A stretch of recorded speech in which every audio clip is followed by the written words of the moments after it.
Yes, we're doing eyelet holes today. Okay, this was done by somebody who would be over 100 years old now if she's still alive, but it's very, very fine. But this is Broderie Anglaise really, but the hole, we're doing the holes. Okay, and this is something, I bought this and I made it into little curtains for the kitchen or something, but they're quite big holes, but it's quite lovely, isn't it, really? It is, yeah. We're going to use thicker thread than that. Okay. Now the thing about this is it's normally white on white, or a pale colour, pastel colour on white, or I tried it on, you know, sort of mixed colours on the background, but it's easier to do a colour that's similar to the background because it sort of covers up any mistakes, because I find it quite hard not to make mistakes. But I don't think it matters that it's not that even myself, but that isn't that even. But I think, and that little bit I tried, which is more sort of traditional. Okay. So, and the stitch that we're using here, it's this overcast stitch, which is also done for the stem, but it's used for the eyelets as well. So we'll probably plunge straight into the eyelet because you haven't got a lot of time.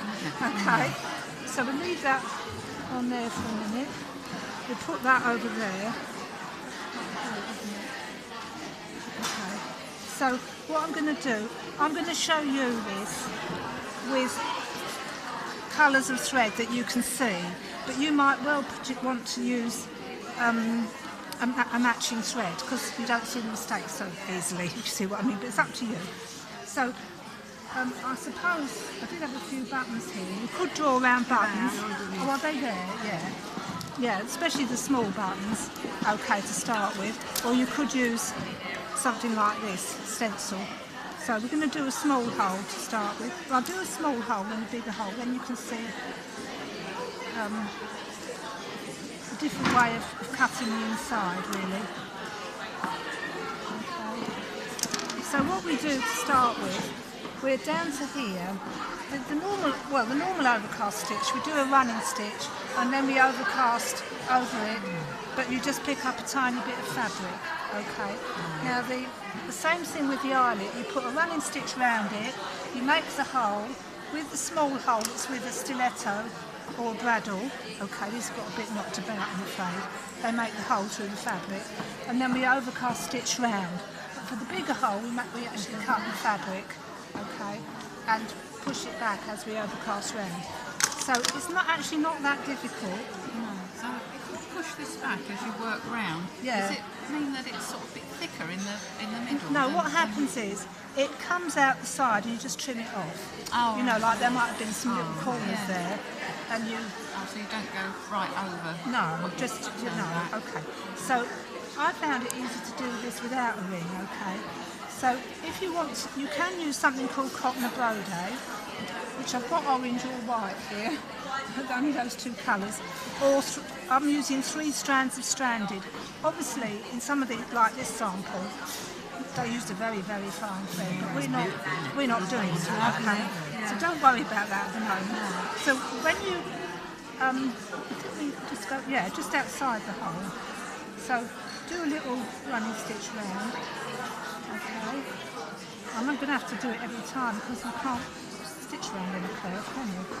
But what might help, I bet you're glad I didn't do it in white. When you pull this up, okay, just be careful. At some point do a tiny back stitch so it stops you pulling it through. Okay. So you've got this, you must have this running stitch first, because if you cut the hole and you've got no running stitch, it could get much bigger than you intended. So, and I've done it myself, and it's true, that happens. So we've done our little running stitch round the hole, okay? So with a small hole, use a stiletto or a bradawl, just pierce through the fabric, okay? Is there anything else you can use if you haven't got one of those? Knitting needle, big nail. Oh yeah. Try. So it's a bit sort of dire, but pull it out. I know. Don't use this for anything else. Right, and then we're stitching round. It doesn't matter which way you go, because I might go opposite direction to you, I'm not sure. Let's just make sure just get a nice hole there. And then you do this overcast stitch over the top of the fabric hole and the running stitch. I was just saying to those people that have just arrived, you must have a running stitch first before you pierce the hole, because if you don't, the hole might get a lot bigger than you intended it to. So I'll just do a tiny bit more and you can pass it round. So the stitch is quite close together, but it covers quite well with cotton of Broderie or 3 strands of Australia. So it's not in, sorry about that. Well, forget that bit, but I can get it out, but I don't want you to wait. Just pass that round, okay?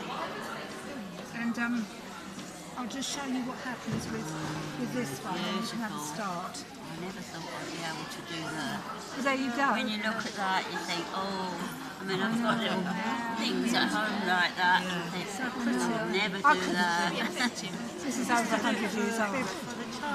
Yeah. I think you have to be young and you. I think it would go on, That sort of thing. But I was trying at this, it was a multicoloured, no, variegated thread, so I tried to make it look a bit more modern, something else. Thank you. So forget about that knot. We're just, I think we might go on the line this time. Okay. So we've got, yeah, I might do the little, that stitch first. Then just run round. It's so relaxing watching someone sewing, isn't it? So satisfying. I know we've just been watching something where you could do very quick things and get wonderful effects, but these sort of things, yeah, take the hand out. Yeah. It is. Yeah. Right? Okay. So we finish off this, and then what happens with a bigger hole? It can be round, it could be oval. Excuse me. Just depends. Yeah, just take one. So, with a bigger hole, what you're going to do is to actually cut across the hole on the sort of weave. You know what I mean by that? This is the weave, the warp and the wear. So, because if you cut across the crossway, it frays out more. So, I'm not sure whether these scissors will actually. Let's just make a little hole first. I haven't got any finer than this. I mean, they are fairly sharp, but they're not brilliant. Somebody's got better scissors than this. This will be better for. They've always been sharp scissors, but.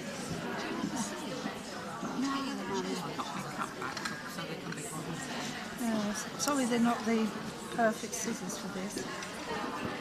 So, if you put your fingers through, you can sort of see the cut. Okay. So what happens here? It's the same thing as before. You're using this overcast stitch into the hole and over the. So just poke it behind with the needle into the hole and over the running stitch. Okay. And the stitches are very close together. I think we can just sort of, it will come back with the needle.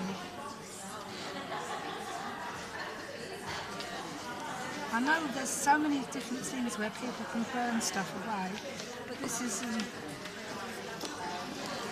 traditional technique, which I personally quite like. So although just sort of poke anything behind, I'll just get onto the next segment and then you can start. As you can see, it grows quite quickly. Just poke that back, just a quarter. Don't get you going more. Sorry about that. It's just I can't feel a huge amount in my fingers sometimes, so. Right, so.